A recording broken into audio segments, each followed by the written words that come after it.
आइए आज हम गरीबी की वो नब्ज पकड़कर दिखाते हैं जो अक्सर नजरअंदाज कर दी जाती है।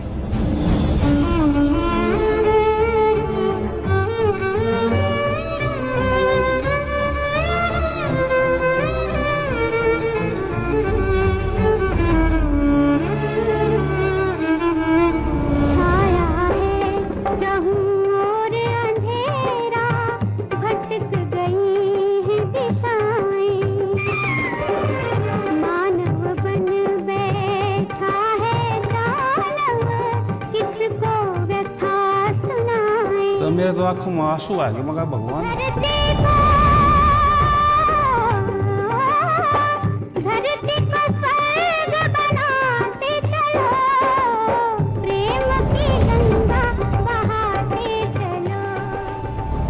ये वो समय है, अब इस अधर्म का नाश होगा और धर्म का विकास होगा।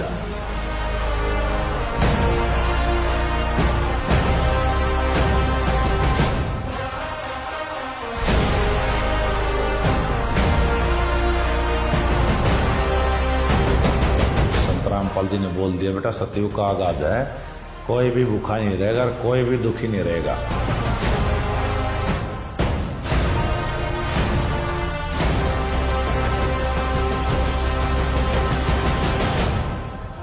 अन्नपूर्णा मुहिम कोई साधारण मुहिम नहीं है। तो भगवान में यही खासियत होती है, जो इसको गाली भी देगा ना उसको भी छाती का लगाएगा।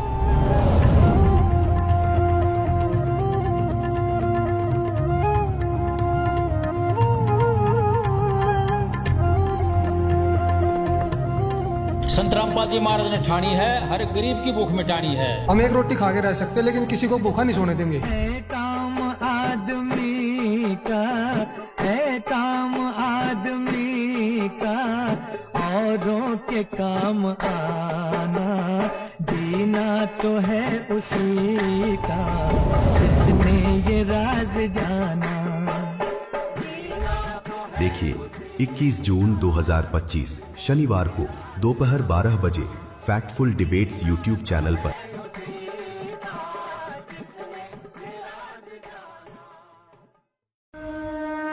संत रामपाल जी महाराज एक ऐसे महान संत जिन्होंने अपनी सतभक्ति, तत्व ज्ञान, करुणा और सेवा के बल पर समाज में नई मिसाल कायम की है। संत रामपाल जी महाराज की अगुवाई में उनके सभी सतलोक आश्रमों से समाज कल्याण के अद्भुत कार्यों ने समाज को सुनहरे भविष्य की एक नई उम्मीद दिखाई है। संत रामपाल जी महाराज से नाम दीक्षा लेने के बाद लाखों लोगों की लाइलाज बीमारियां जैसे कैंसर, एड्स आदि ठीक हुई। संत जी के ज्ञान से प्रेरित होकर उनके अनुयायियों ने लाखों यूनिट रक्तदान किया। संत जी ने लाखों बहन बेटियों का दहेज मुक्त विवाह करवाया।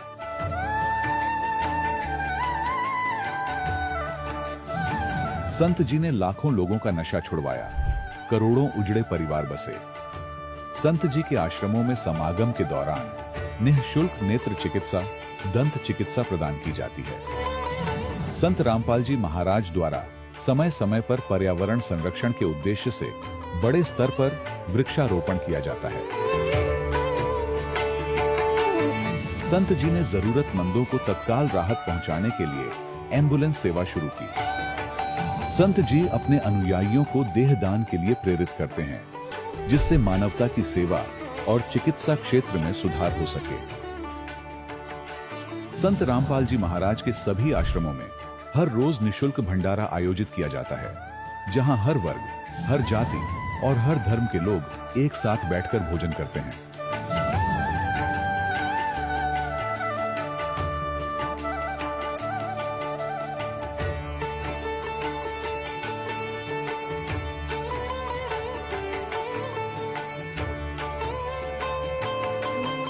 संत रामपाल जी महाराज की अन्नपूर्णा मुहिम ने गरीब और बेसहारा लोगों के जीवन में एक नई ऊर्जा और उम्मीद को जन्म दिया है। घर घर खाद्य सामग्री और जरूरी मदद पहुंचाकर संत रामपाल जी महाराज ने लोगों को दुख और मजबूरी से लड़ने की ताकत प्रदान की है।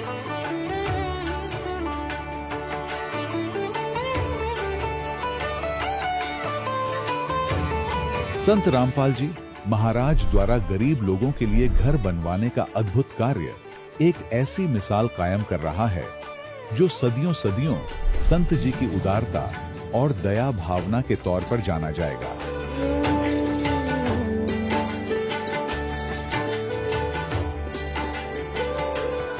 संत रामपाल जी महाराज के आश्रम में हजारों बुजुर्गों को सम्मान और प्यार के साथ जीवन जीने का अवसर मिलता है। उनके खाने, रहने और स्वास्थ्य की पूरी जिम्मेदारी संत रामपाल जी महाराज उठाते हैं। अनाथ बच्चों के लिए संत रामपाल जी महाराज के सभी आश्रम किसी वरदान से कम नहीं। यहाँ उन्हें शिक्षा, संस्कार और भविष्य के लिए बेहतर अवसर प्रदान किए जाते हैं। चाहे बाढ़ हो, भूकंप या महामारी, संत रामपाल जी महाराज और उनके अनुयायी हमेशा ही जरूरतमंदों के लिए सबसे आगे खड़े रहते हैं। कोविड महामारी के दौरान संत रामपाल जी महाराज के आश्रमों से करोड़ों लोगों के लिए भोजन, दवाइयां और जीवन रक्षक सामग्रियां उपलब्ध कराई गई। चाहे गरीब की मदद हो या किसी शोषित और पीड़ित वर्ग के हक और सम्मान की लड़ाई, संत रामपाल जी महाराज ने हमेशा ही उनकी दबी आवाज को सरकारों तक पहुंचाया है और उन्हें उचित न्याय दिलवाने में अहम भूमिका अदा की है। समाज में आध्यात्मिक और सामाजिक मूल्यों के प्रति जागरूकता लाने में संत रामपाल जी महाराज हर कदम पर मानवता के सच्चे सेवक साबित हुए हैं। संत रामपाल जी महाराज का जीवन हमें सिखाता है कि सच्ची सेवा वही है जो निस्वार्थ भाव से की जाए। आइए हम भी इस महान सेवा के कार्य में इस महान संत से जुड़ें और संत रामपाल जी महाराज से नाम दीक्षा लेकर अपने जीवन को धन्य बनाएं।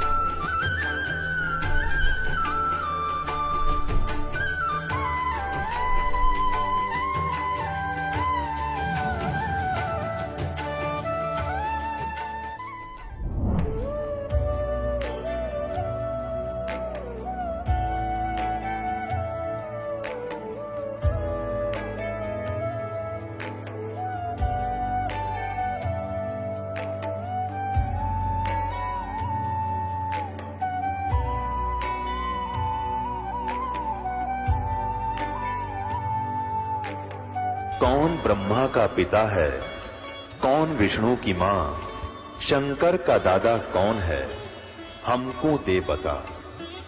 ये जानने के लिए कृपया सुनिए।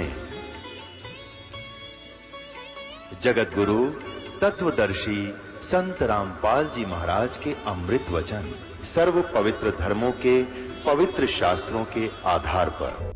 सत साहिब दर्शकों, इंसान अपने जीवन में सुख और शांति की तलाश में अपने धर्म में प्रचलित सभी प्रकार की भक्ति साधनाएं अपनाता है तो कभी संत महात्माओं की शरण में जाता है और हमेशा ही इस आशा में रहता है कि उसे सुख मिलेगा।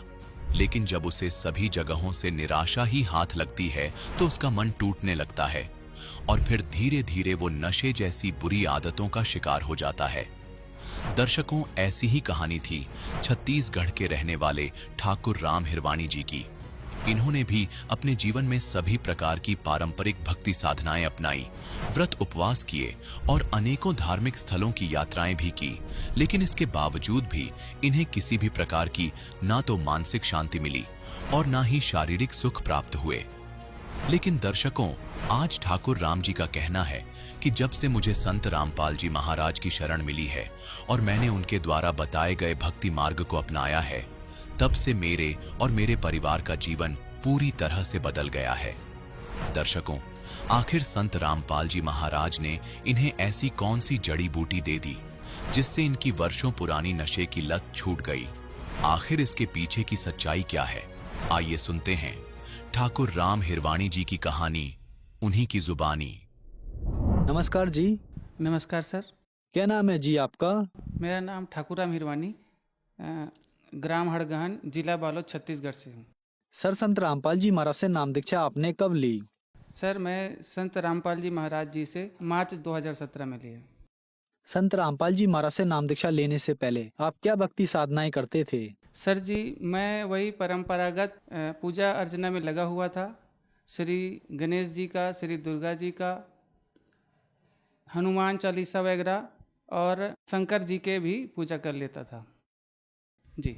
तो फिर आप संत रामपाल जी महाराज की शरण में कैसे आए? जी, मेरे छोटे बेटा का दोनों किडनी फेलियर था और मैं बहुत अस्पतालों में ले जाकर बहुत दुखी था और तमाम इलाज करवा चुके थे। एक दिन एक मेरे साथी टीचर, मैं भी टीचर हूँ, तो उन्होंने बताया कि मैं देख रहा हूँ कि आप बहुत इधर उधर भटक रहे हो। उन्होंने बताया संत रामपाल जी महाराज जी के बारे में, गुरुदेव के बारे में बताए कि हम गुरुदेव का आप सिर्फ, मैं कुछ नहीं बताऊंगा, सिर्फ सत्संग सुनो और सारा चीज़ सब आपको समझ में आ जाएगा। तो सर जी, मैं 3-4 महीना तक लगातार सत्संग सुना और बहुत कुछ ज्ञान समझ में आया। फिर एक दिन मैं और मेरे दोनों बेटों के साथ संत रामपाल जी महाराज जी से नाम दीक्षा लिया। सर, संत रामपाल जी महाराज से नाम दीक्षा लेने के बाद क्या आपको लाभ भी मिले? जी सर, बेटे लक्की को दोनों किडनी फेलियर था। लक्की अभी 12-13 वर्ष का है और ये जब लक्की 3-4 वर्ष का था तभी हमको इसकी किडनी फेलियर का पता चला और तब से हम रायपुर के आरोग्य हॉस्पिटल में भी गए और उसके अलावा हैदराबाद के केयर हॉस्पिटल में भी गए, वहाँ भी हम दिखाए। वहाँ डॉक्टर्स का कहना था कि ये लड़का जब 17 वर्ष का हो जाएगा तब इसका एकमात्र उपाय है किडनी ट्रांसप्लांट। तो हम तो बहुत दुखी हो गए थे, दोनों किडनी ट्रांसप्लांट की ही बात बोले थे। उसके बाद हम वहाँ से वापस आ गए और फिर अब अन्य उपाय ढूंढे। हम ईसाई धर्म गुरु के पास भी प्रार्थना करवाने गए थे, वहाँ भी 3-4 महीना गए, लेकिन ऐसा कुछ वहाँ लाभ नहीं हुआ और अन्य डॉक्टर्स के पास दवाई वगैरह चलता रहा। फिर 5-6 वर्ष हो गए, तब ये हमारे गुरुदेव के बारे में पता चला, संत रामपाल जी महाराज जी के बारे में, और हम वहाँ से नाम दीक्षा लिए।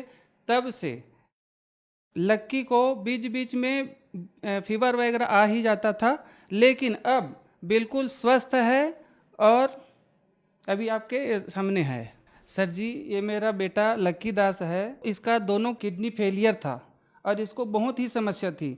इसको 1 सप्ताह 15 दिन में बिल्कुल बुखार आ जाता था और सर्दी वगैरह की भी प्रॉब्लम होती थी और यहाँ तक कि इसको दूध भी पीता था, वो भी सूट नहीं करता था। लेकिन संत रामपाल जी महाराज जी से, परमात्मा स्वरूप संत रामपाल जी महाराज जी से नाम दीक्षा लेने के बाद अब बिल्कुल स्वस्थ रहता है और हम वापिस डॉक्टर्स के पास भी नहीं गए हैं। नमस्कार जी। नमस्कार। क्या नाम है जी आपका? मेरा नाम लक्की हिरवानी है। लक्की जी, आपको डॉक्टर्स ने बताया कि आपकी दोनों किडनियां खराब हैं और ये बदलनी पड़ेंगी, तो क्या ये बात ठीक है? हाँ जी, पूरी ठीक है। तब आप कितने साल के थे? तब मैं लगभग 6-7 साल का था। क्या परेशानियां होती थी आपको? मेरे को किडनी फेलियर था, पेशाब बूंद बूंद टपकता रहता था और बहुत कभी कभी बुखार, हफ्ता में 1 बार बुखार आ जाता था, या फिर सभी पूरे डॉक्टर के पास जाते थे, हफ्ता में क्लियर पूरा जाते थे। तो फिर ये बीमारी आपकी कैसे ठीक हुई? हमारे गुरु संत रामपाल जी महाराज जी की शरण में आने के बाद मेरा जो किडनी का रोग है वो पूरी तरह से ठीक हो गया है। अब आप ठीक हैं? हाँ, बिल्कुल ठीक हूँ मैं। ये लक्की का किडनी वाला रिपोर्ट है जो कि केयर हॉस्पिटल हैदराबाद से है। सर जी, आप देख सकते हैं, डॉक्टर ने इसकी दोनों किडनी खराब बताई थी और दोनों किडनी चेंज ही होगा, यही एक उपाय बताए थे, जो कि संत रामपाल जी महाराज जी से नाम दीक्षा लेने के बाद सद्भक्ति करने से मेरा बच्चा, उनके दोनों किडनी बिल्कुल अब ठीक है, अब वह बिल्कुल स्वस्थ है। सर आप क्या नशा करते थे? जी सर, मैं भी बिल्कुल नशा से लिप्त हो गया था। ड्रिंक लेना, तंबाकू वगैरह सेवन करना और बहुत से और नशा थे, जो कि संत रामपाल जी महाराज जी से नाम दीक्षा लेने के बाद बिल्कुल पूरी तरह से छूट गया। अब बिल्कुल कोई नशा नहीं है। संत रामपाल जी महाराज आज पूरी समाज को नशा मुक्त कर रहे हैं। सर जी। सर क्या क्वालिफिकेशन है आपकी और आप क्या काम करते हैं? जी सर जी, मैं प्रोफेशन से टीचर हूँ, प्राथमिक विद्यालय का टीचर हूँ सर। सर आप एक टीचर हैं और जो दर्शक आज आपको टीवी पर देख रहे हैं वो भी परेशान हैं, उनके लिए आप क्या कहना चाहेंगे, क्योंकि उनके लिए आप एक उदाहरण हैं। जी सर, आज जो भी भाई बहन परेशान हैं कोई भी कारण से हो, तो उन्हें मैं यही कहना चाहूँगा कि आप संत रामपाल जी महाराज जी का एक बार ज्ञान जरूर समझिए और उनके ज्ञान को समझकर आप जो भी परेशानी है, बिल्कुल मेरे जैसे मुझे लाभ हुआ है आपको भी वह लाभ होगा। सर संत रामपाल जी महाराज से नाम दीक्षा लेने के लिए क्या करना होगा?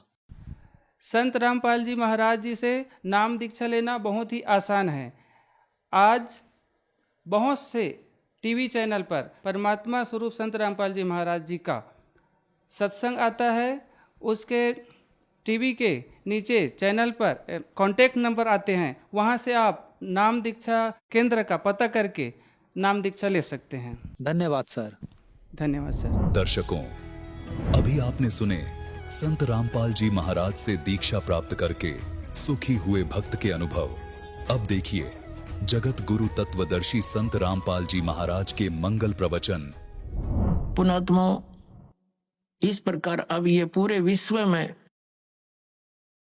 एक अच्छी लहर दौड़ेगी, विकार रहित होंगे और जो माया जोड़न की दौड़ लाग रही पुण्यात्मा या कति खत्म होएगी ज्ञान के आधार से।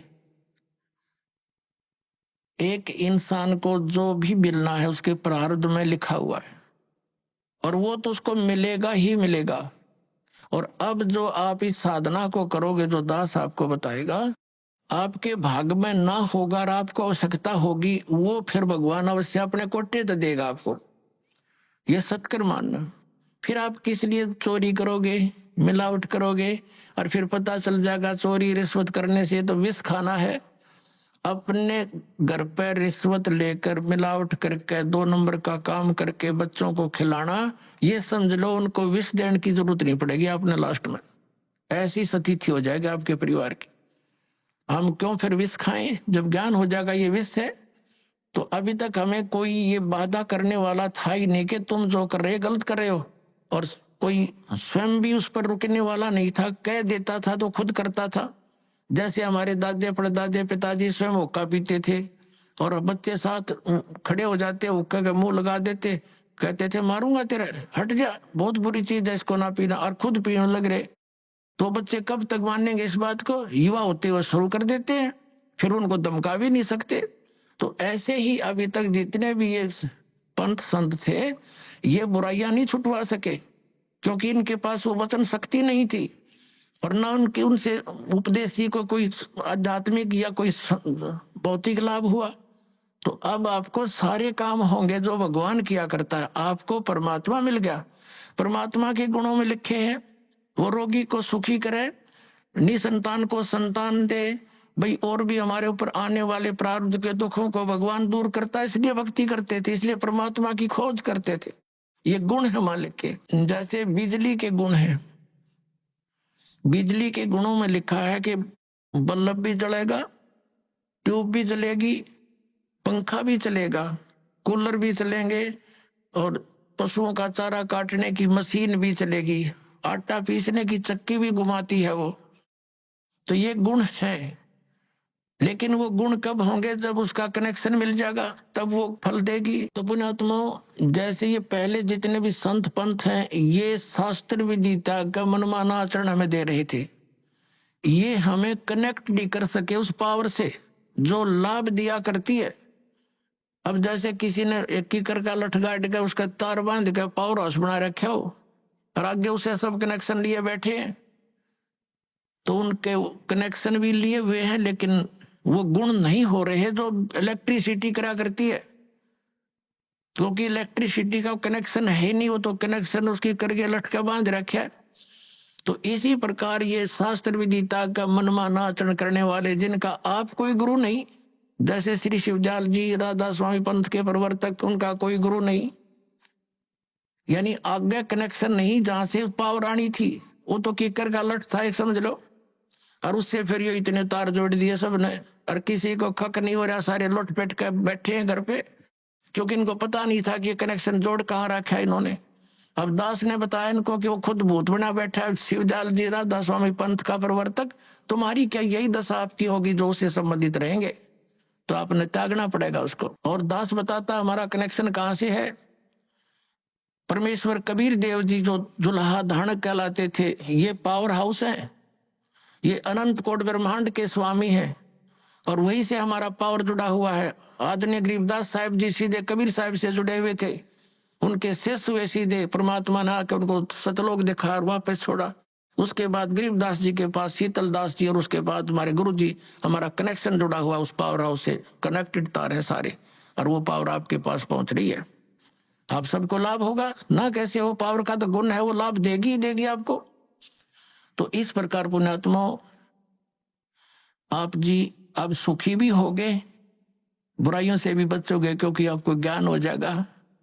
परमात्मा कहते हैं जब तक बच्चा अबोध रहता है, एक छोटे से बालक ने क्या देखा, पिताजी दारू शराब पीता था, दादाजी भी घुट्टी लगाता था, वो एक पशुओं का भूस भर रखा था तूड़ा एक कोठे में, दादाजी दूसरे स्थान पर शराब की बोतल पी के बाकी बची उसमें छुपा देता था, और पिताजी दूसरी साइड में छुपा देता था, बच्चे देखा करते थे।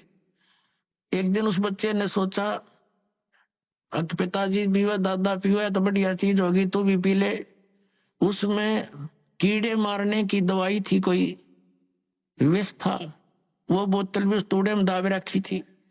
उस बच्चे ने हाथ उठ मारा, किसी कोई पावे वो मैं भी पीऊं, वो अब कीड़े के जो तेल था मारने के जो विष था वो हाथ लग गया, गाल का कप में पी गया। 5-10 मिनट बाद छोड़े पड़ मरा पाया, सुना देखा और बोतल धरी कप रखा। तो पुण्यात्माओं, और जब उस बच्चे को ये पता हो जाएगा कि ये तो विष है, हाथ भी ना लावर, दूसरा ने भी नौका दूर रहियो भाई, ये तो मर जाएगा इससे।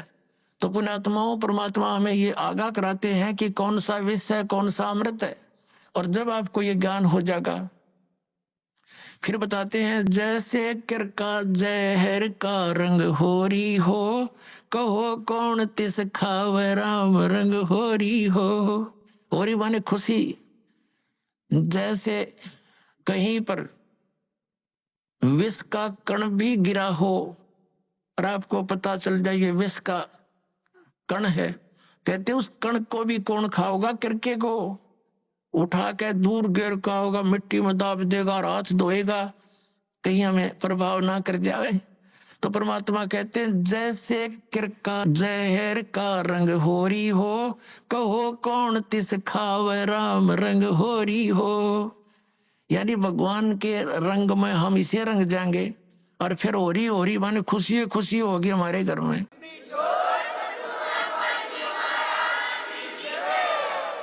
इस प्रकार हम इन बुराइयों से बचेंगे, और फिर सपने में भी नहीं कर सकते। सत्कर मान लियो पुण्यात्मा, आपके आसपास भी कोई किसी का धन पड़ा होगा, विष दिखाई देगा, और कोशिश करोगे उसको उठा करके भाई किसका है कहाँ पर है, आप या उठाओगे ही नहीं।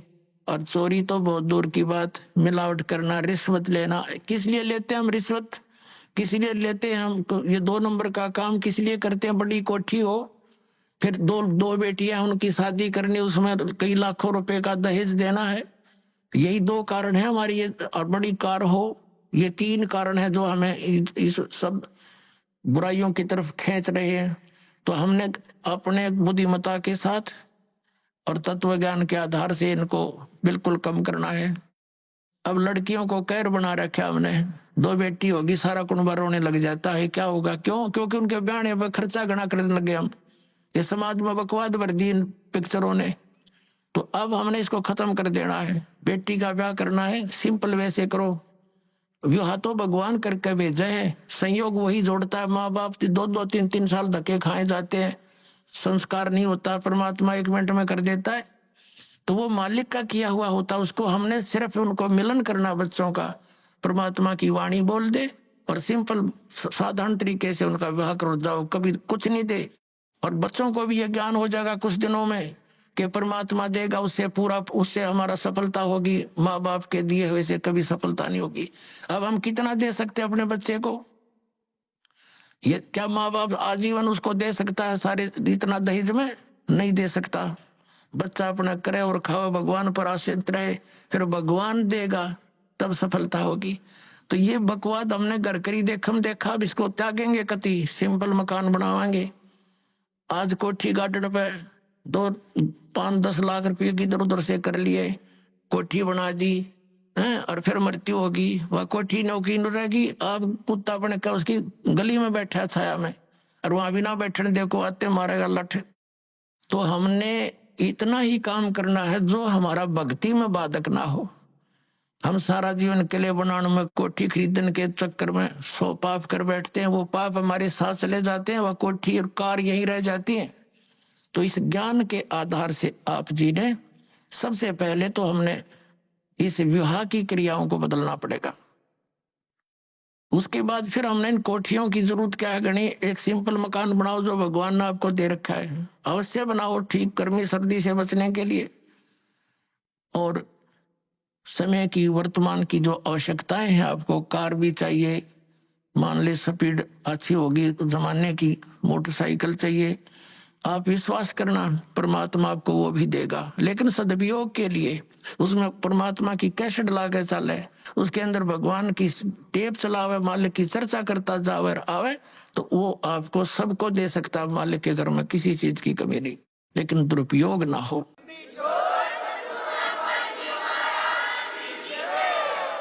और हमेशा परमात्मा देगा, उसी में सफलता प्राप्त होती है। और भगवान तो इस मिट्टी का सोना बना के दे दे आपको, पता नहीं कहाँ कहाँ से बरकत कर देगा।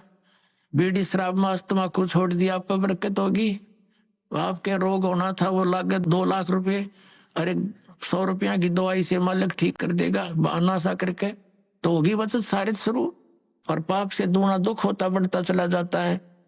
एक पैर में थोड़ा सा दर्द होया था एक व्यक्ति का, नोगा टांग कट के पीछा छूटा, और अब नाम लेने के बाद डॉक्टर सलाह देते हैं कि टांग कटती अगर तो 2 दिन लेट हो जाता था। अब वो टांग बच की 200 रुपये की दवाइयों से। तो पुण्यात्माओं, पुण्य और पाप के ऐसे फल अलग अलग बन जाते हैं। तो हम पुण्य करेंगे तो परमात्मा हमारे साथ होगा, विधान है उसका। तो जो हानि ज्यादा होनी है वह थोड़े में टल जाएगी। परमात्मा कहते हैं कि सतगुरु शरण में आने से आई टले बला, और जय मस्तिष्क में सूड़ी होवा काटे में टल जा।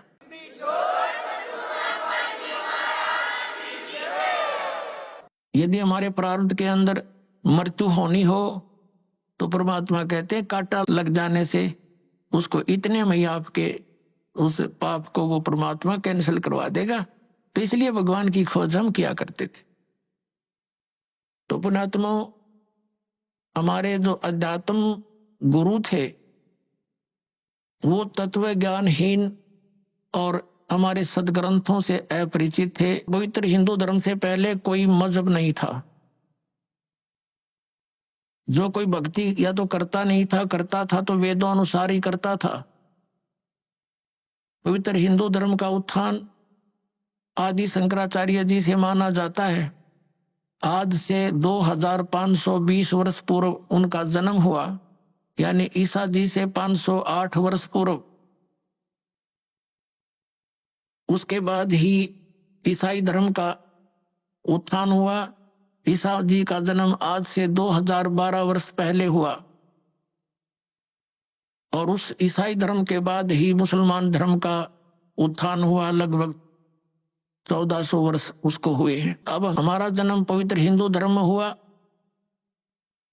हिंदू धर्म के जो सदग्रंथ माने जाते हैं, पवित्र 4 वेद, पवित्र श्रीमद् भगवत गीता, पवित्र पुराण, और हमारे जो आचार्य शंकराचार्य और ये मंडलेश्वर जो हिंदू धर्म के गुरुजन, ये कहते थे कि हम पुराणों वेदों और गीता अनुसार तुम्हें ज्ञान दे रहे हैं, और इनको कख भी पता नहीं था पुराणों वेदों और गीता जी का। अब आपको थोड़ा सा ज्ञान देते हैं कि श्रीमद् भगवत गीता जी का ज्ञान किसने बोला। अपुण्यात्माओं इसको तत्व ज्ञान कहते हैं। अब ये ज्ञान तो सबने पता है, किसी से पूछ लो तुरंत उत्तर दे देता है कि श्रीमद् भगवत गीता का ज्ञान किसने बोला, श्री कृष्ण जी ने बोला।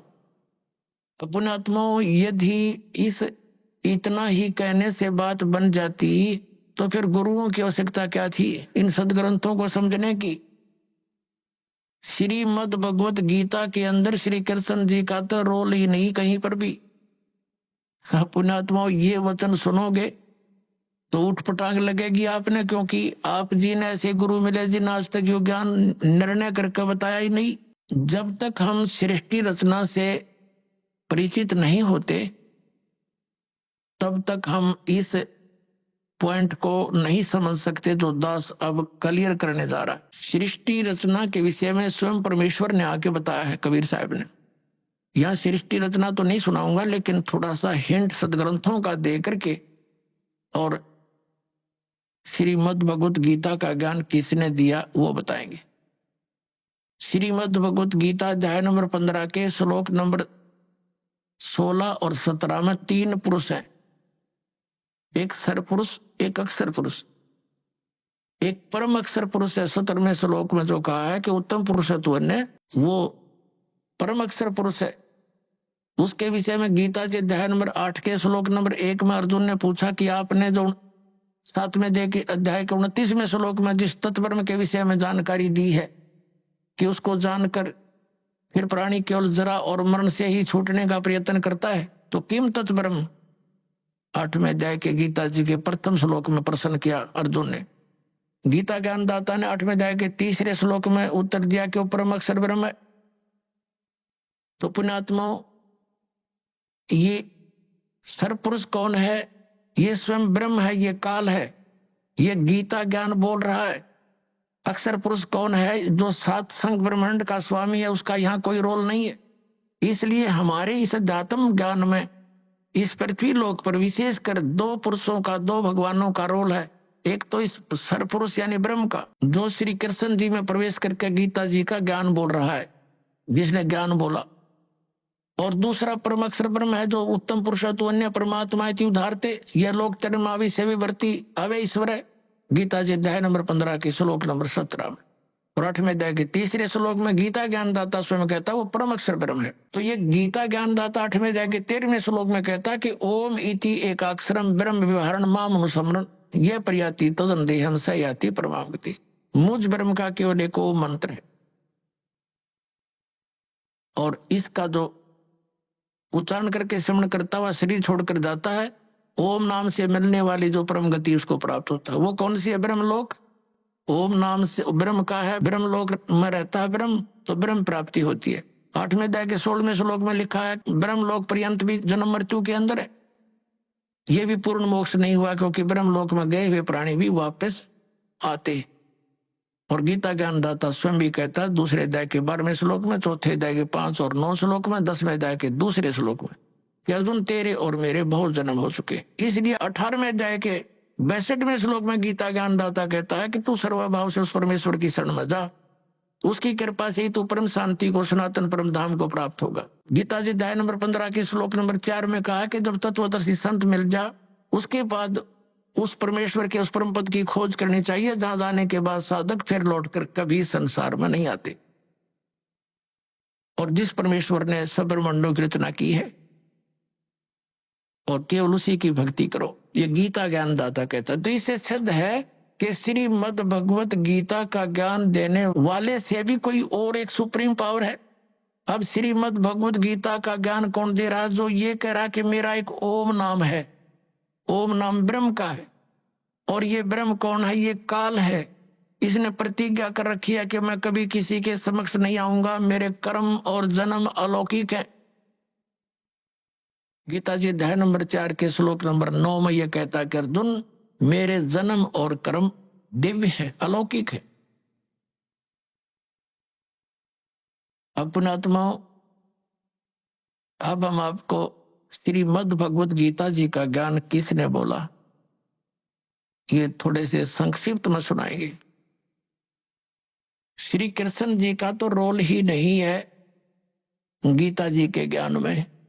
कैसे कि श्री कृष्ण जी युद्ध के पक्ष में नहीं थे इस महाभारत के युद्ध में, और 2-3 बार वो गए हैं शांति दूत बनकर, समझाने की चेष्टा की है कौरव और पांडवों को। लास्ट में यहां तक जब फैसला कर लिया कि भी एक तरफ मैं होऊंगा, एक तरफ मेरी सेना होगी, और मैं शस्त्र भी नहीं उठाऊंगा, प्रतिज्ञा कर ली। तो पुण्यात्माओं, जो महापुरुष ये कहता हो कि मैं हथियार भी नहीं उठाऊंगा, क्या फिर वो युद्ध की सलाह दे सकता है? नहीं। अब जब इसने देखा कि इसने इस काल भगवान ने, ये गीता जी अध्याय नंबर 7 के श्लोक नंबर 24 और 25 में स्पष्ट करता है कि मैं अपनी योग माया से छुपा रहता हूं, मैं कभी किसी के समक्ष नहीं होता, ये मेरा अटल अनुतम अवय अनुतम यानी घटिया अटल नियम है। इस तरह घटिया और क्या होगा, जो पिता अपने पुत्रों के सामने नहीं आता उसमें कोई दोष है?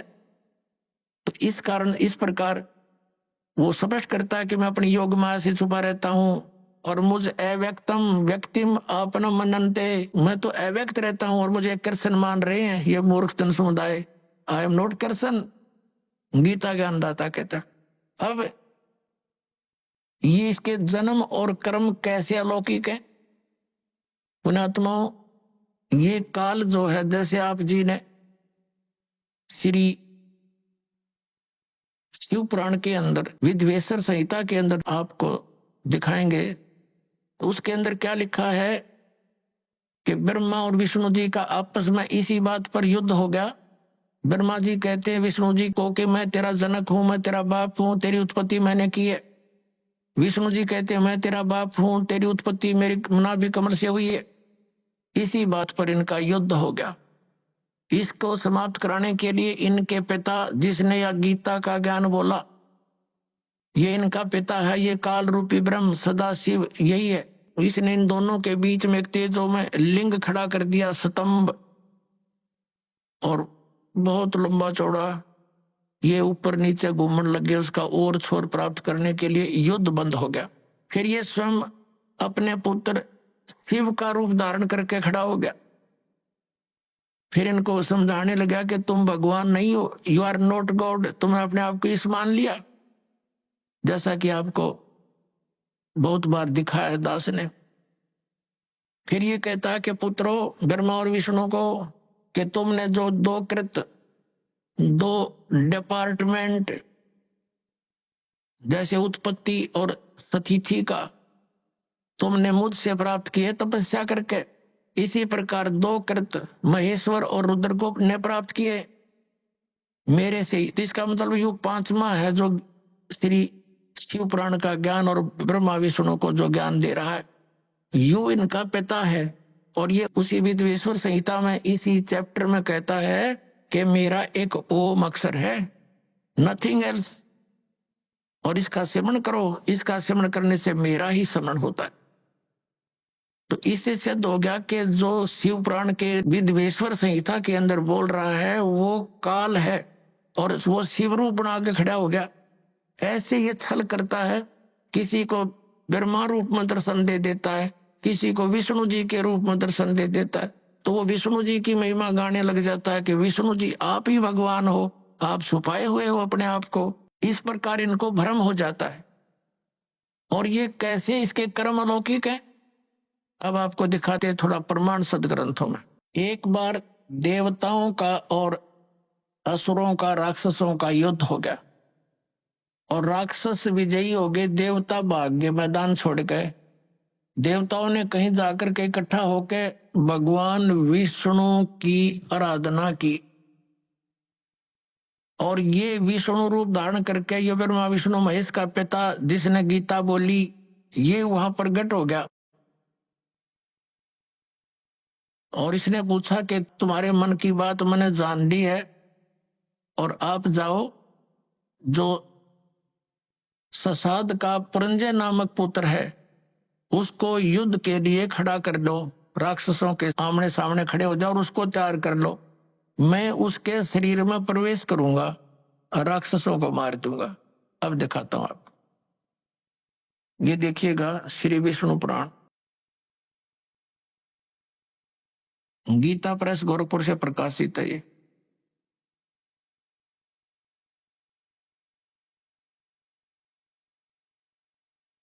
ये है श्री विष्णु पुराण, सचित्र हिंदी अनुवाद सहित है, इसमें संस्कृत भी साथ है। अनुवादक है मुनीलाल गुप्त और गीता प्रेस गोरखपुर से प्रकाशित। प्रकाशक एवं मुद्रक है गीता प्रेस गोरखपुर, गोविंद भवन कार्यालय कोलकाता का संस्थान। ये है दूसरा अध्याय, अध्याय नंबर 2 और चतुर्थ अंश। ये चतुर्थ अंश और 233 पृष्ठ पे ये विष्णु पुराण। अब हमें आपको यहां ले आते हैं, 233 पृष्ठ पे यहां से पढ़ेंगे। पूर्व काल में त्रेता युग में एक बार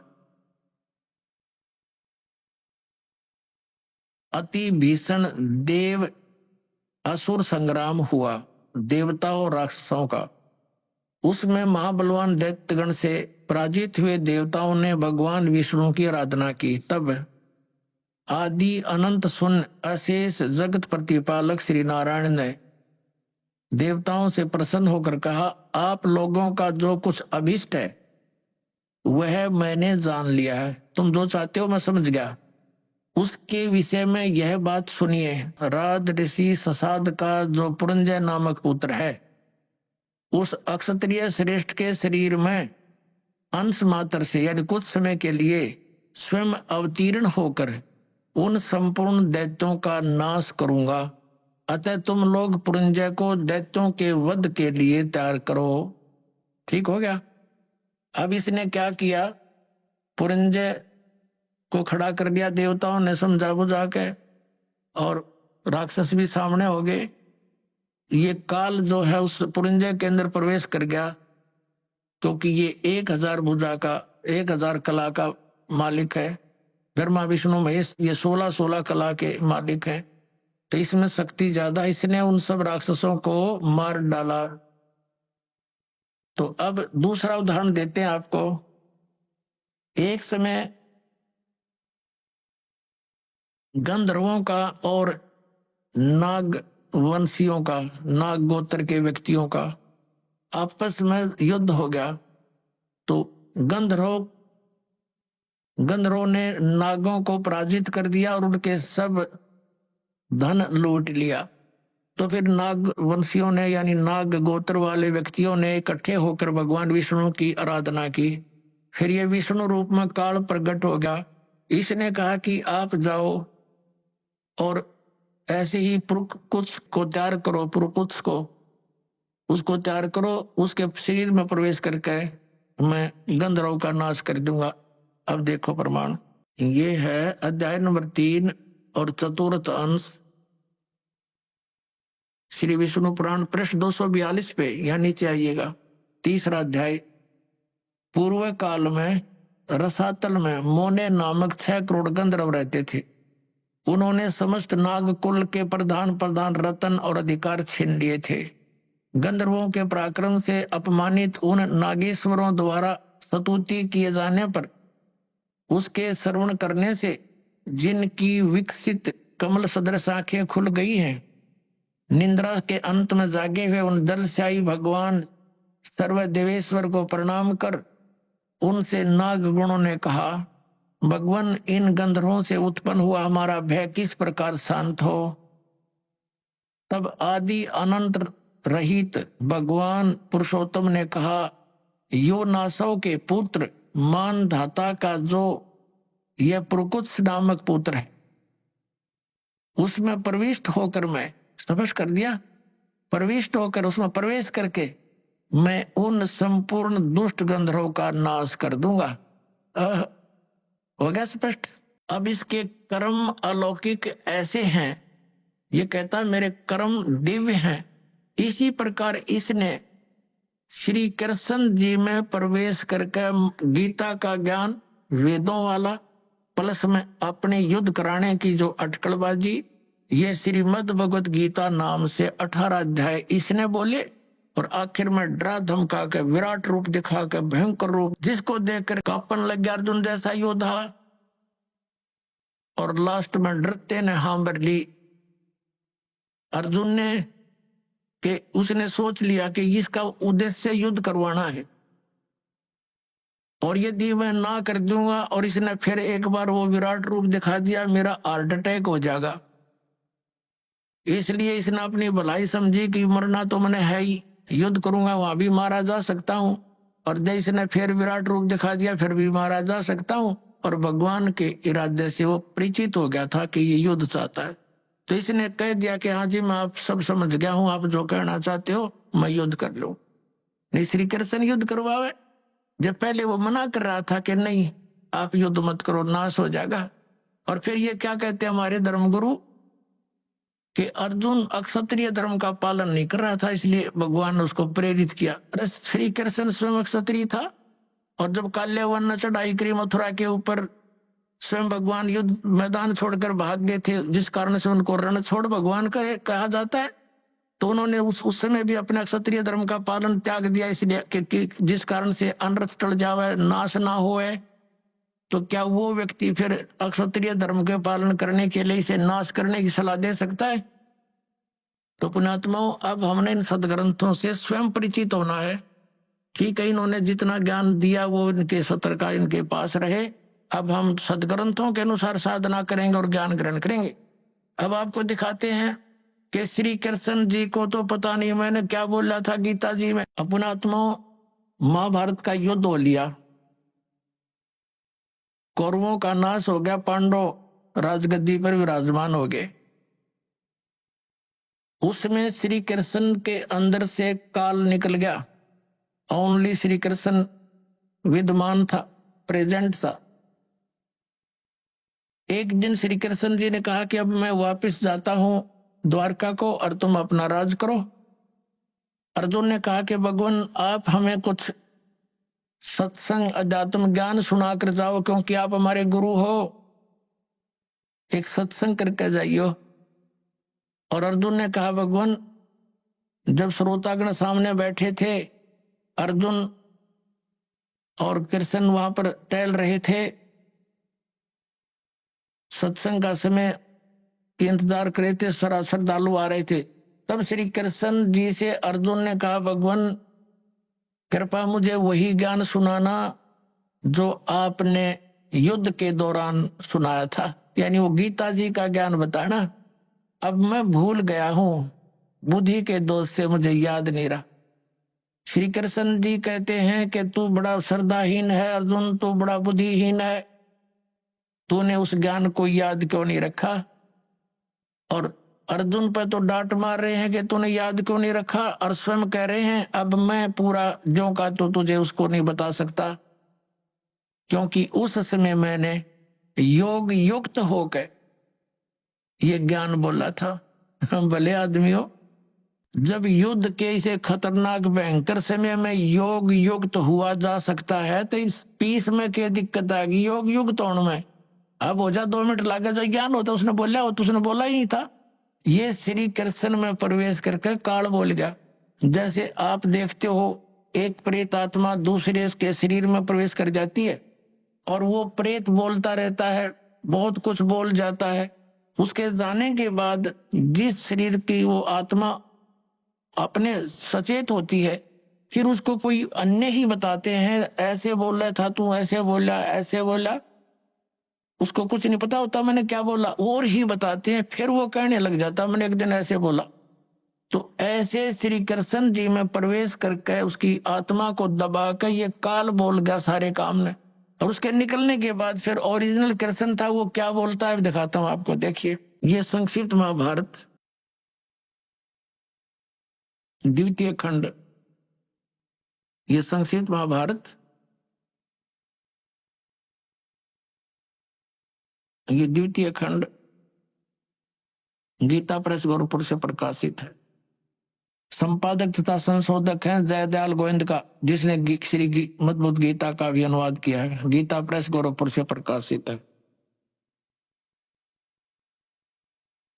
ये यहीं से प्रकाशित है, गीता प्रेस गोरखपुर से। इसके 667 पृष्ठ पर आप जी को ले चलते हैं। ये देखिएगा, पृष्ठ नंबर 667, 667, और ये है संक्षिप्त महाभारत। संक्षिप्त महाभारत। अब यहां आ गए हम। जन्मेजय ने पूछा, ब्रह्मन, शत्रुओं का नाश हो जाने के बाद जब महात्मा श्री कृष्ण और अर्जुन सभा में बैठकर वार्तालाप कर रहे थे, उस समय उनमें क्या बातचीत हुई? तो वैशंपायन जी कहते हैं, कहा राजन, श्री कृष्ण के सहित अर्जुन ने जब अपने राज्य पर पूरा अधिकार प्राप्त कर लिया तो वे दिव्य सभा भवन में आनंद से रहने लगे। एक दिन सज्जनों से घिरे हुए वे दोनों मित्र स्वेच्छा से घूमते घूमते सभा मंडप के ऐसे भाग में पहुंचे जो स्वर्ग के समान सुंदर था। पांडुनंदन अर्जुन श्री कृष्ण के साथ रहकर बहुत प्रसन्न थे। एक बार उन्होंने उस रमणीक सभा की ओर दृष्टि डालकर भगवान से ये वचन कहे, देवकी नंदन, जब युद्ध का अवसर उपस्थित था उस समय मुझे आपके महात्म का, अब यह चर्चा हो रही है इनकी, महात्म का ज्ञान और ईश्वरीय स्वरूप का दर्शन हुआ था, किंतु केशव, आपने स्नेहवश पहले मुझे जो ज्ञान का उपदेश किया था वह सब इस समय बुद्धि के दोष से भूल गया है। उन विषयों को यानी गीता, श्रीमद् भगवत गीता के ज्ञान को सुनने के लिए बार बार मेरे मन में उत्कंठा होती है। इधर आप जल्दी ही द्वारका जाने वाले हैं, अतः पुण्य वह विषय मुझे सुना दीजिए। अभी आपने सुने संत रामपाल जी महाराज के मंगल प्रवचन। आइए अब सुनते हैं संत रामपाल जी महाराज से नाम दीक्षा लेकर सतभक्ति करके अद्भुत लाभ प्राप्त करने वाले अनुयायी के विचार। दर्शकों, मनुष्य जीवन भर सुख और शांति की तलाश में भटकते रहता है, अनेकों पूजा पद्धतियों को अपनाता है, लेकिन जब उसे मन की शांति नहीं मिलती तो निराश होकर अक्सर नशे जैसी बुरी आदतों में पड़ जाता है। दर्शकों, ऐसी ही कहानी थी उत्तराखंड के रहने वाले तुलसी सिंह तोमर जी की। तुलसी जी ने सच्ची भक्ति की खोज में वर्षों तक मंदिरों, गुरुद्वारों में माथा टेका और अनेक तीर्थों की यात्रा भी की, लेकिन फिर भी इन्हें ना सुख मिला और ना ही मानसिक शांति। लेकिन दर्शकों, आज तुलसी जी का कहना है कि जब से मैंने संत रामपाल जी महाराज से नाम दीक्षा ली है, तब से मेरी जिंदगी पूर्णतः बदल गई है और आज मैं पूर्ण रूप से नशे से मुक्त हूं। दर्शकों, जिस नशे को छुड़वाने के लिए सरकार अनेकों नशा मुक्ति केंद्र खुलवाती है, लेकिन फिर भी लोगों का नशा नहीं छुड़वा पाती, और उस नशे को संत रामपाल जी महाराज अपने ज्ञान मात्र से कैसे छुड़वा रहे हैं, आखिर इसके पीछे की सच्चाई क्या है? आइए सुनते हैं तुलसी जी की कहानी, उन्हीं की जुबानी। नमस्कार सर। सत साहेब जी। सर, क्या नाम है आपका? मेरा नाम तुलसी सिंह तोमर है जी। तुलसी जी, आप कहाँ से हैं? मैं हरपटपुर डिस्ट्रिक्ट देहरादून का रहने वाला हूँ जी, उत्तराखंड। सर, संत रामपाल जी महाराज से नाम दीक्षा आपने कब ली? मैं 16 नवंबर 2018 को संत रामपाल जी महाराज जी से नाम दीक्षा लिया जी। संत रामपाल जी महाराज से नाम दीक्षा लेने से पहले आप क्या भक्ति साधनाएं करते थे? जैसे हमारे हिंदू समाज में सभी देवी देवताओं की जो पूजा आराधना करते हैं वही हम भी कर रहे थे, और हम भजन कीर्तन भी करते थे। और अभी कुछ लास्ट के दिनों में मैं काली माता की पूजा करता था। हर शनिवार को एक नारियल और जोत जलाता था काली जी की। सर, क्या काम करते हैं आप? मैं CRPF से रिटायरमेंट आया हूँ जी 2017 में। सर, क्या कारण बना कि आप संत रामपाल जी महाराज की शरण में आए? सर, ये थोड़ी कहानी यहाँ लंबी है, क्योंकि पहले जो हम भक्ति आराधना कर रहे थे तो कर ही रहे थे, लेकिन हमारे परिवार में फिर भी दुखों का कहर था। हमारी श्रीमती, हमारी मिसेज मतलब काफ़ी बीमार रहती थी, उसको एम्बुलेंस में ले जाना पड़ता था, PGI चंडीगढ़ या देहरादून कहीं भी, वो बैठ भी नहीं पाती थी। और हमारा बच्चा भी जो है बीमार रहता था, घर में जो है दवाइयों का ढेर लगा रहता था और हमें चैन था ही नहीं, पैसा एक बचता नहीं था हमारे को। तो इसी बीच जो है जहाँ हम रहते हैं वहाँ एक भगत रहता है जिन्होंने जो है संत रामपाल जी महाराज जी से नाम दीक्षा ले रखी थी जी। उन्होंने, हमें पता भी नहीं था कि इन्होंने नाम दीक्षा ले रखी, लेकिन उन्होंने एक दिन हमारे को ज्ञान गंगा पुस्तक दी। धीरे धीरे जो हमने वो ज्ञान गंगा पुस्तक को पढ़ लिया और वो ज्ञान जो हमारे दिमाग में बैठ गया कि ये ज्ञान हमने सुना नहीं था वो ज्ञान कभी, तो कहीं ना कहीं हमें उस लगन लग गई जी। फिर उसको हम उस ज्ञान को खोजने के लिए फिर हम दिल्ली में हमारे गांव का एक लड़का था उसको फ़ोन किया है, वहाँ से जो है वेदों की किताबें मंगाई। गीता की किताब मैंने गोरखपुर से ला रखी थी जब मैं उस साइड से पहले सर्विस करता था। सूक्ष्म वेद की किताब मंगाई जी, तब मैंने उस जो है गीता की जो ज्ञान गंगा पुस्तक जो उन्होंने भगत ने दी थी हमें, उसका मिलान किया हमने अपने सदग्रंथों से। इस काम को करने के लिए जो है मेरे को 8 महीने लगे जी। 8 महीने जब इस ज्ञान को हमने अच्छी तरह से छान लिया तो तब हमने विचार बनाया कि अब हमें जो है नाम दीक्षा लेनी चाहिए। लेकिन नाम दीक्षा कैसे लें, क्योंकि हमारे अंदर विकार बहुत भरे हुए थे जी। हम 13-14 साल की उम्र से जो है हम नशे पत्ते में लग गए थे। तंबाकू खाना, बीड़ी पीना और शराब पीना, ये हमारा जो है डेली की दिनचर्या बचपन से ही रही है जी। तो हमारे अंदर ये विकार थे और किताब में ये साफ लिखा हुआ था कि ये आपको जो नियम का जो है पालन करना पड़ेगा। तो हम इसको छोड़ नहीं पा रहे थे। कई बार जो हमने जो है इस नशे को छोड़ने की बहुत कोशिश की, लेकिन नहीं छूट पाता था। अगर हम बीड़ी छोड़ना चाहते थे तो तंबाकू खा लेते थे, तंबाकू छोड़ना चाहते थे तो फिर बीड़ी पी लेते थे, और दारू तो कभी छूटती नहीं थी। और मांस मच्छी का जो है हम इस्तेमाल जो हमेशा जो है बचपन से जो करते आए थे, क्योंकि हमारा जिस समाज में हमारा जन्म हुआ वो हमारा समाज मांस मच्छी का जो है बचपन से हमको जो है ये प्रेरणा दी है कि हाँ भाई ये खाना है, ये खाना है। तो मैंने एक दिन खुद ही अपने अंतरात्मा से उस परमात्मा को याद किया था। परमात्मा सदगुरु रामपाल जी महाराज को अपने मन में याद किया कि आप अगर वो शक्ति है, वो परमपिता है, वो सदगुरु है, तो मेरे ये विकार छुड़ा दो, तब मैं आपके शरण में आ जाऊंगा। लेकिन अगर मेरे ये विकार नहीं छूटेंगे तो मैं आपके शरण में आके भी कोई फ़ायदा मेरे को मिलने वाला नहीं है, क्योंकि जब नियम का पालन नहीं हो पाएगा मेरे से तो मेरे को फ़ायदे से मैं वंचित रह जाऊँगा। सर वो मैंने एक दिन अपने अंतरात्मा से ये वचन किए थे। मेरा जो है वो नशा पता जो है सब छूट गया।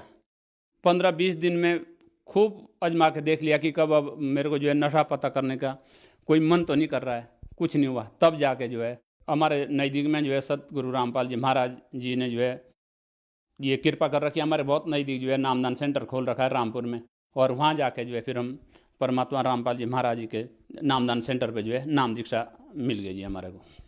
सर, जैसा कि आपने बताया कि संत रामपाल जी महाराज से नाम दीक्षा लेने से पहले ही आपका नशा छूट गया। आपने संत रामपाल जी महाराज को आजमाया कि इनमें अगर शक्ति है तो मेरा नशा छूट जाए, और आपका नशा छूट गया। आपने संत रामपाल जी महाराज से नाम दीक्षा ली, तो क्या संत रामपाल जी महाराज से नाम दीक्षा लेने के बाद भी आपको लाभ हुए? सर, लाभ संत रामपाल जी महाराज की कृपा से ऐसी दया हुई है जी हमारे ऊपर कि अब नशा पता जब छूट गया तो पैसे भी सब बचने लग गए, दुख तकलीफ भी सब दूर हो गए जी। अब आराम से ज़िंदगी कट रही है। और 3 बार तो संत रामपाल जी महाराज की कृपा से जो है मेरे को जो है जीवन दान मिल चुका है जी। सर जी, हमारे मिसेज को जो है स्पाइन की प्रॉब्लम थी, नसों की बहुत बड़ी प्रॉब्लम थी। उनको स्ट्रेचर पे जो है एम्बुलेंस में लेटा के ले जाना पड़ता था। देहरादून का कोई डॉक्टर नहीं छोड़ा जहां हमने नहीं दिखाया उनको। आयुर्वेद को दिखाया है, आयुर्वेद वालों को भी दिखाया है, यहाँ बड़े बड़े हॉस्पिटल है देहरादून में, वहाँ पे सब जगह दिखाया। और उसके बाद हम पीजीआई चंडीगढ़ ले गए उनको, चंडीगढ़ के डॉक्टरों को दिखाया। 3 बार जो है वहाँ एम्बुलेंस में ले गए हम चंडीगढ़, वहाँ से भी कोई रिजल्ट नहीं मिला जी। दवाई सब लिख के देते थे और दवाइयों का ढेर लग गया, लेकिन आराम उनको बिल्कुल नहीं मिला। डॉक्टरों ने भी यही लास्ट में ये बताया कि ये तो इनको प्रॉब्लम रहेगी, इनके शरीर में जो है कैल्शियम कम हो गया, आप इनको कैल्शियम देते रहें और ये जो है थोड़ा इनको हो सकता है कि थोड़ा बहुत इनको आराम हो जाए इनके कैल्शियम खाने से। लेकिन ऐसा कुछ भी नहीं हुआ है जी सर जी। और उनकी जो है और हालत जो है ज़्यादा ख़राब हो गई। तब उनका जो है उन्होंने बोला कि मैं भक्ति करूँगी, तब उनको जो है नामदान सेंटर ले जाकर जो है संत रामपाल जी महाराज जी के चरणों में जाके जो है उन्होंने नाम दीक्षा ली। उसके बाद जो है उनकी जो है वो बीमारी वो आज जो है समाप्त हो गई और आज खुशी की ज़िंदगी जी रहे हैं। पूरा परिवार जो है खुशी की ज़िंदगी जी रहे हैं जी। कोई तकलीफ नहीं है, कोई दिक्कत नहीं है जी भगत जी।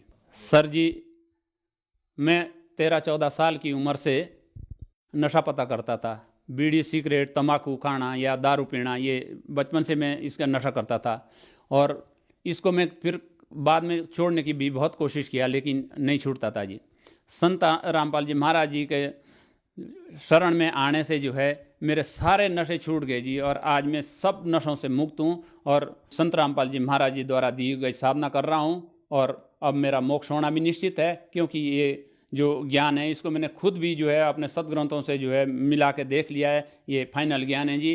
अब हमारा मोक्ष भी निश्चित है और यहाँ के जो सुख सुविधा है वो तो परमात्मा संत गुरु रामपाल जी महाराज ने दे ही दी है जी।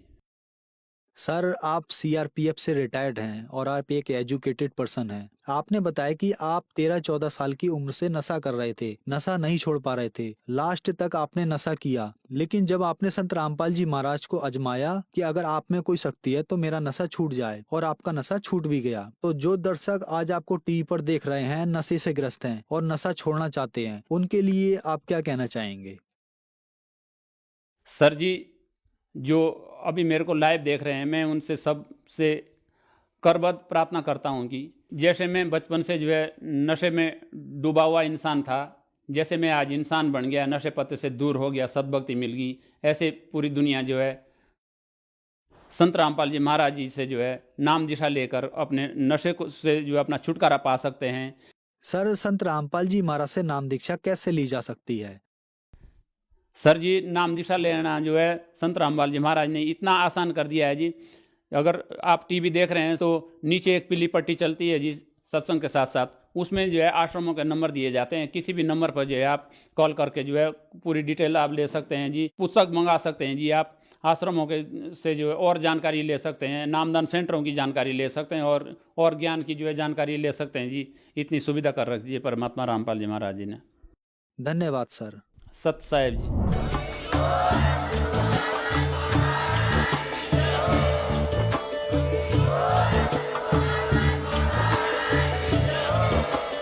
आप सुन रहे थे जगत गुरु तत्वदर्शी संत रामपाल जी महाराज जी के मंगल प्रवचन। अधिक जानकारी के लिए विजिट कीजिए हमारी वेबसाइट www.jagatgururampalji.org। संत रामपाल जी महाराज जी के शुभ आशीर्वाद से पूरे विश्व भर में 500 से भी ज्यादा नाम दीक्षा केंद्र हैं, जिन पर संत रामपाल जी महाराज जी द्वारा ऑनलाइन निशुल्क नाम दीक्षा दी जा रही है। अपने नजदीकी नाम दीक्षा केंद्र का पता करने के लिए संपर्क करें 8222880541।